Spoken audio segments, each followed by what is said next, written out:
네, 이렇게 흔들리는 시장에서 시장의 큰 그림을 잘 잡고 있어야지만 흔들리지 않는 또 시장에 대한 어떤 마인드 컨트롤이 가능할 것 같은데요. 오늘 저희 신기수 전문가 함께하겠습니다. 네, 전문가님 어서 오세요. 네, 안녕하세요. 네. 먼저 오늘 저희 할 얘기가 많습니다. 지금 연준 때문에 살아났다 시장이 이런 해석도 조금 나오고 있는데 각국의 헬리콥터맨들이 계속 등장을 했잖아요. 돈 풀기, 돈 살포 정책이 다시 한번 진행이 될까? 이제 이런 생각도 좀 하게 되는 것 같거든요. 네. 이제 그거는 계속 진행이 될 거고요. 이제 우리나라 같은 경우에 지금 3차 추경 얘기 또 나오고 있고, 네. 연준도 지금 계속 되는데, 그러니까 이번에, 많이 빠지니까 연준이 또 이제 한번 방어를 해줬는데, 그렇다, 그렇게 안 했다 할지라도 사실은 이제 조금 더 흔들린다 할지라도 시장 반등 또 나왔을 거로 보고 있습니다. 어제 이제 지난번에 이제 FOMC 때 연준에서 약간 좀 톤다운을 시켰거든요. 경기 네. 부양에 대해서.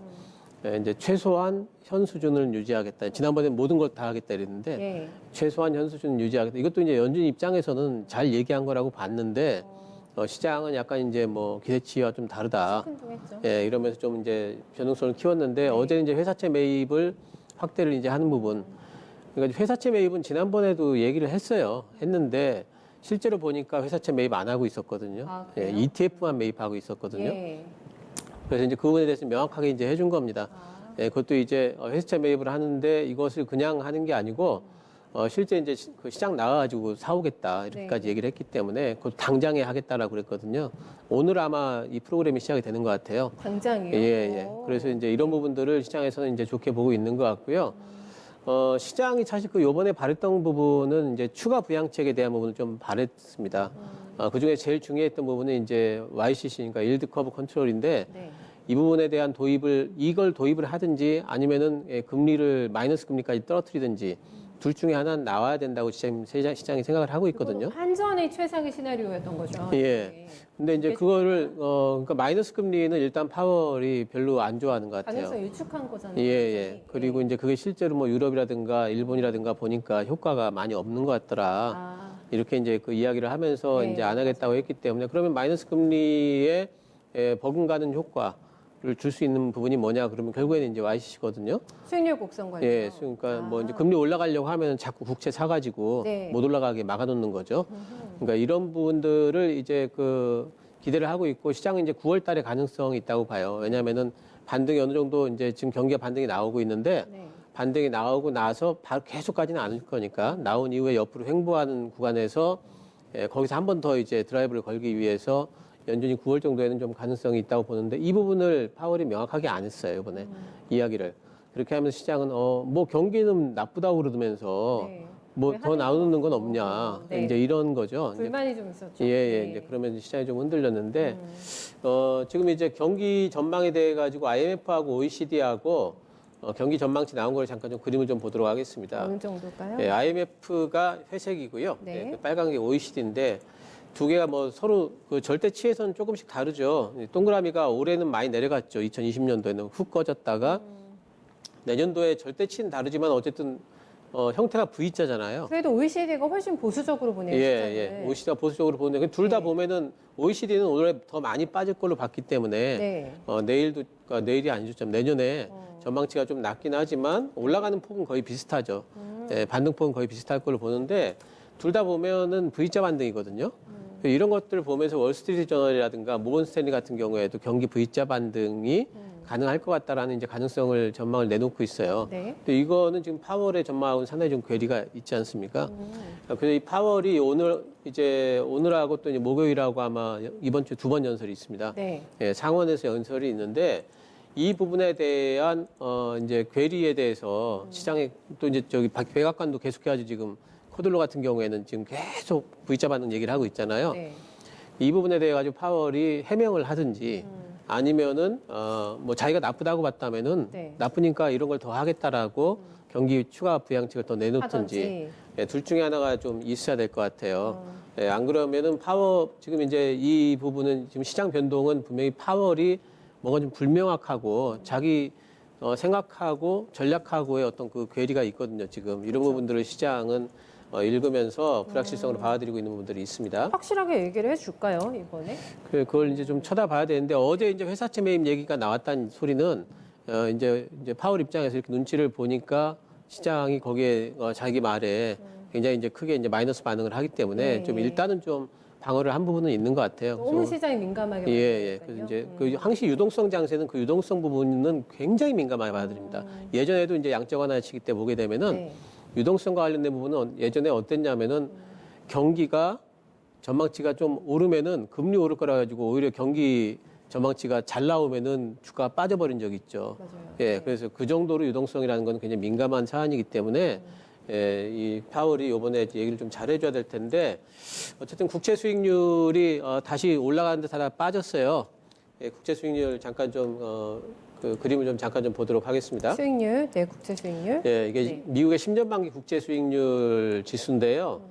결국에는 지난번에 이제 올라가는 듯 하다가 뭐 경기가 반등이 나온다 이러면서 올라가는 듯 하다가 다시 빠졌죠. 네. 그래서 아마도 이제 뭐 이제 그 10포인트 밑에서 계속해가지고 유지가 될 것 같은데 이 부분이 뭐 10포인트, 9포인트, 10포인트 밑에서만 좀 유지가 된다면은 시장은 조정을 받더라도 다시 또 반등이 나오고 다시 또 반등이 나오고 한 형태가 아마 될 겁니다. 네. 지금 시장에 대해서 너무 큰 우려보다는 이런 부분들이 이슈가 있으면서 빠지게 된다면은 오히려 지금 이제 전반적인 유동성 계속해가지고 지금 끌어오르고 있기 때문에 예, 뭐 추가 매수 기회로 보셔도 되겠고 변동은 있을지언정 예, 뭐 하락 추세는 없다 이렇게 보셔도 될 것 같아요. 네. 어쨌든 뭐 정책적인 뭐 지원이 뒷받침이 되기 때문에 위기 때마다 저희가 항상 이렇게 뭐 기사회생을 했잖아요. 네. 여전히 뭐 대응책은 충분히 남아있다라는 뭐 호언장담을 하고 있는 상태이기 때문에요. 네. 각국에서 충분히 막아줄 만한 실탄이 있을 거다라는 점을 조금 더 믿고 네. 매매를 한번 해보면 네. 될 것 같습니다. 다음은 오늘 두산그룹주를 저희 안 볼 수가 없겠습니다. 지금 인프라코어까지 손을 댈 정도로 상황이 안 좋은 것 같은데 박지원 얼마 전에 부회장이 네, 사내는 이동건 회장 만나서 단판 짓는다 얘기가 어제 나온 것 같은데 바로 인프라코어 매각 얘기가 나와버리니까 예. 이게 진짜 실효성이 있는 대책이라고 볼 수 있는지 현실성이 있겠습니까? 이제 뭐 실제로 지금 현 상태로 매각만 된다면 참 좋은데 네. 이게 이제 매각하려면 여러 가지 문제가 많이 걸리죠. 근데 이제 이 얘기가 왜 나왔는지 이제 모르시는 분들도 계실 테니까 지금 이제 두산중공업이 상당히 위기라서 채권단에서 3조 6천억을 지원을 하기로 했습니다. 근데 우리가 그거 지원해 줄 테니까 당신네들도 내부적으로 3조 자구안을 정도 내라. 예, 자구안 내라 네. 이래서 이제 하겠습니다라고 냈어요. 근데 지금 이제 돈을 마련하기가 그렇게 쉽지 않은 거죠. 그리고 이제 이렇게 지금 수세에 몰렸잖아요. 네. 예, 두산중공업 자체가 두산그룹이 수세에 몰렸는데 비싸게 사고 싶지 않잖아요. 사는 사람 입장에서는. 그죠? 네. 어떻게 하면 좀 깎으려고 지금 그럴 텐데, 두산솔루스 같은 경우에는 지난번에 이제 팔린다 만다 막 이랬었는데, 뭐 그 파는 입장에서는 1조 정도 불렀는데, 네. 사는 입장에서는 6천억 이상 안 산다. 이렇게. 가격차가 많이 났더라고요. 예. 그래서 이제 스카이레이크가 사는 좀 유력했었는데 포기했고, SKC는 아예 뭐 참여도 안 해버리고. 생각보다 예. 흥행이 전혀 안 돼가지고. 예. 그래서 근데 이제 눈치는 보고 있는 것 같아요. 아직도? 좀 깎으려나 이렇게 이제 가격 대처. 예, 이제 눈치는 보고 있는 것 같고 두산인프라코 이제 매각설이 나왔는데 이 부분도 지금 조금 쉽지 않은 게 실제로는 밥캣 지분이 지금 두산인프라코가 갖고 있잖아요. 네. 그럼 이것을 이제 떼어내고 두산인프라코를 판다 생각을 하면은 네. 그러면은 가격이 확 깎이죠. 어느 정도. 예, 그것까지는 모르겠지만 네. 밥캣이 지금 잘하고 있는 회사고 사실 두산인프라코의 실적에 밥캣이 지금 기여하는 바 엄청난 일조를 하고 굉장히 있는데 많은데 밥캣을 빼고 판다 그러면은 이건 알짜배기 다 빼버리고 메리트가 없다는 예 말씀이신 차포 거죠? 뭐 차포 다 떼고선 파는 거니까 네. 그냥 싸게밖에 못 팔게 되겠죠. 예, 또 지금 더구나 저 중국 쪽에서는 소송 걸려 있거든요. 중국 법인이. 그렇죠. 예, 그리고 그쪽 소송 비용이 또 만만치 않기 때문에 샀다가 괜히 소송 비용 또 다 내야 되고 이러면은 네, 가져가는 입장에서는 골치가 좀 아플 수 그렇습니다. 있겠어요. 그래서 이게 함부로 이게 매각했다가는 쉽게 팔리지 문제가 않을 네. 것 같고 사는 입장에서는 그럼 싸게 살려고 할 텐데 파는 입장에서는 또 비싸게 팔고 싶잖아요. 그렇죠. 그래서 쉽지는 않을 것 같고요. 우물의 매각일 텐데. 예, 지금 이제 뭐 실제로 진행되는 부분은 두산중공업의 두산건설이 올해 3월달에 흡수가 됐거든요. 거기에 그걸 이제 매각 추진하고 있는 것 같아요. 네. 밸류그로스라는 데다 매각 추진하는데 이제 부채까지 저기 어느 정도 가져가는 형태예요. 예, 그렇기 때문에 이제 부채를 가져가게 된다면 두산중공업의 재무 건전성에 좀 기여를 하겠죠. 네. 예, 그래서 이런 부분들은 뭐 하나의 이제 성의를 보이는 거죠. 예, 성의를 보이는 형태고 또 여기에 이거 두산건설 신생법인 이제 나오는데 그 법인의 이제 유상증자 참여하는 부분으로 두산인프라코가 680억 또 뭐 두산하고 두산인프라코 합해가지고 680을 출자를 합니다. 근데 이 부분을 또 채권자의 담보로 제공을 해요. 680억을. 아, 그래요. 예, 그러니까 뭐 근데 3조에 비하면은 굉장히 턱없이 뭐, 예, 굉장히 좀 부족하지만 부족하죠. 이것도 어쨌든 성이죠, 뭐. 예, 성이고 자구책은 어쨌든 지금 두산 쪽에서는 어떻게 해서든지 지금 지원 받겠다는 거잖아요. 그렇기 때문에 뭐를 팔든지 간에 일단 매물로 내놓고 이것도 내놓고 저것도 내놓고 아마 할 것 같아요. 네, 네. 회사 존립에 굉장히 필요하기 때문에 예, 그렇기 때문에 그런 얘기들이 계속 나올 겁니다.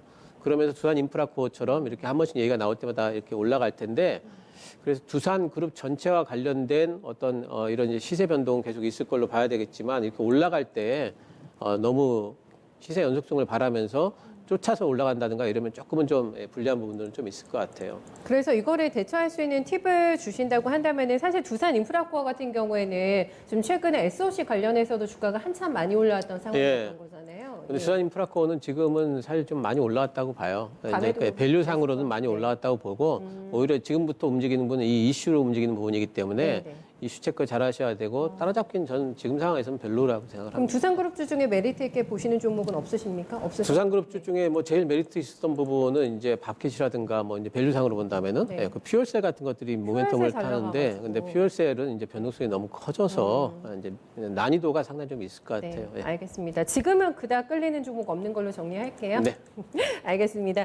다음은 잘 나가는 음식료 쪽을 저희 좀 볼까요? 네, 하이트 진료가 또 시원하게 홀딩스와 함께 신고가를 오늘 내고 있고 2분기에 엄청나게 또 이제 환호를 받을 것 같다라는 분석이 많이 나와가지고요. 이쪽에 대해서는 저희 어떤 투자 자세 좀 필요할지. 네. 일단 그 뭐 음식료 쪽에서는 여러 가지 이슈들이 있습니다. 이제 네. 가공식품 쪽에서는 뭐 CJ 제일제당 같은 경우에 뭐 리포트를 보게 되면 아직까지도 밸류에 포함이 안 됐다. 이제 그 가공식품에 대한 어떤 성장성 같은 것들이 아직이요? 예, 그런 이제 리포트들이 많이 나와 있기 때문에 예, 그 뭐 이제 가공식품 쪽엔 여전히 좀 좋을 걸로 보는데 사실 그 많이 올라온 것 같은데 예, 근데도 이제 요 근래에 보게 되면 시장 변동에 비하면 상당히 좀 탄탄하죠. 네. 이런 경우에 좀 가는 경우들이 좀 있습니다.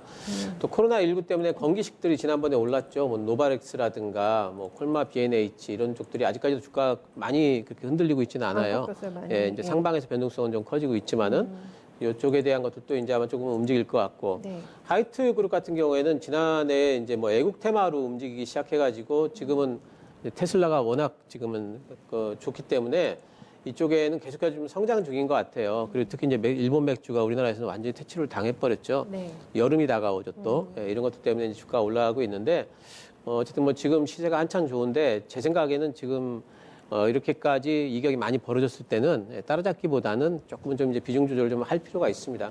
하이트진로 홀딩스 같은 경우에 지금 21,600원을 찍고 있는데 2만 원대를 넘어갔다는 것은 긍정적이에요. 예, 하지만 이 부분의 변동성은 좀 주의를 좀 하셔야 되겠고 뉴스가 나왔잖아요. 그렇죠. 잘 간다고. 네. 예, 그러면 오히려 차익 매물이 좀 나올 수가 있다는 부분들 네. 이런 부분들은 보셔야 되겠고 그래도 보유자분들은 2분기 실적 보실 때까지 그냥 가져가셔도 되는 거죠. 변동성은 있을 수가 있으면 계속 올라가기보다는 꺼지지는 않더라도 네. 예, 계속 왔다 갔다 할 수가 조금 있거든요. 재미없을 수 있다는 예, 말씀이세요? 그런 부분들을 좀 지금부터? 주의하셔야 네. 되고 또 테마주로 움직이는 부분도 있었죠. 대두라든가 치킨, 돈육 이런 쪽은 네. 같은 음식료지만 테마성으로 움직였기 때문에 예, 같이 보시면 밸류로 보시면 안 되겠고요. 이렇게 지금 이제 올라가고 있는 구간에서 이제 7월달 되게 되면은 이제 실적 구간 진입하잖아요. 그러니까요. 그러면은 이제 종목별로 차별화가 굉장히 좀 심하게 나타날 수가 있습니다.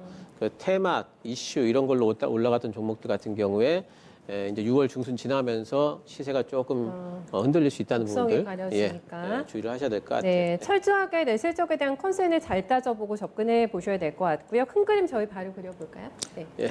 오늘은 가격이 빠지는 것은 호재다 이렇게 말씀을 드렸습니다. 아, 땡큐인가요? 예, 네. 6월달 지금 그 분명히 저기 경기 반등 나오고 있고요. 예, 시장 유동성 계속 공급되고 있습니다. 예, 가격이 높았기 때문에 빠진다. 이거는 그렇다면은 분명히 반등이 나올 자리죠. 예, 가격이 빠지는 것은 호재 이렇게 말씀드리겠습니다. 알겠습니다. 저희 자신감 장착하고 계속해서 저가 매수 기회 한번 탐해 볼게요. 전문가님 말씀 고맙습니다. 감사합니다.